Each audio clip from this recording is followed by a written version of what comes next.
Hello everyone, I am Sanika Desai. Welcome back to my channel.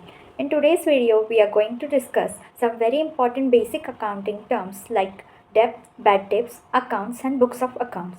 These concepts are widely used in business, finance and accounting. So let's begin. So first question comes, what is debt? Debt is simply means the amount of money borrowed by a person or a businessman from any another party.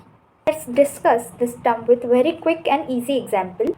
Rahul buys goods worth rupees 20,000 from ABC Traders on credit. So in this example, Rahul becomes the debtor and ABC Traders become the creditor.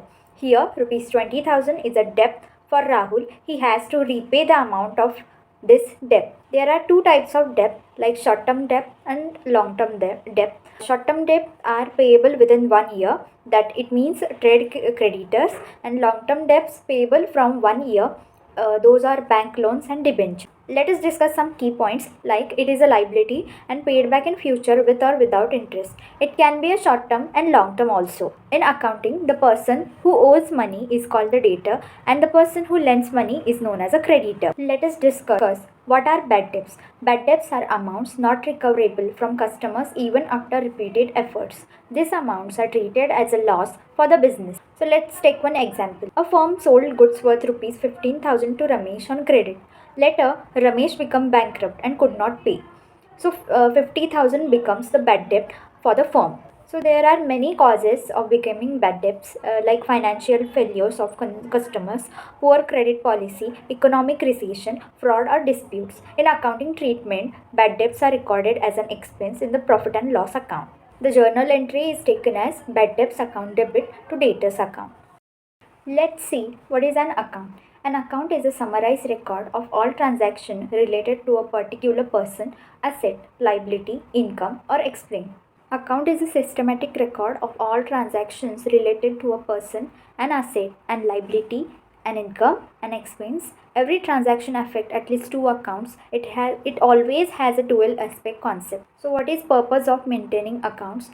To know profit or loss, to track receivable and payable, to control the expenses, and to prepare final accounts.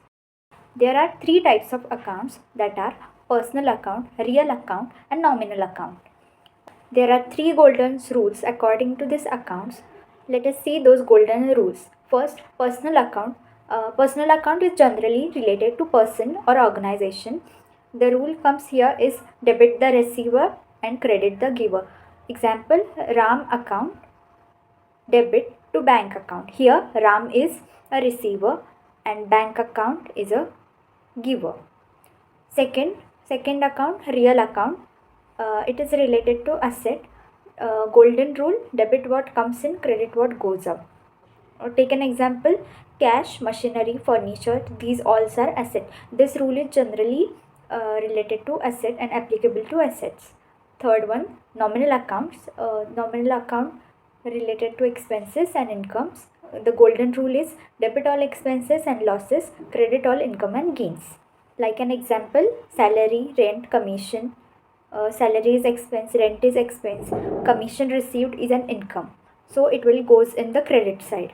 Let's discuss the next concept called books of accounts. What are books of accounts? Books of accounts are systematic records. Transactions are recorded. They help businesses to know profit or loss, track assets and liabilities, prepare financial statements, and comply with the legal requirements. Let's see classification of books of account. Books of accounts are broadly divided into three categories. First one is journal, which is book of original entry. The journal is a first book in which every business transaction is recorded in chronological order. That is why it is called the book of original entry. Second classification of books of account is ledger, which is a book of final entry. The meaning, the ledger is the main book of accounts where transactions are classified and summarized.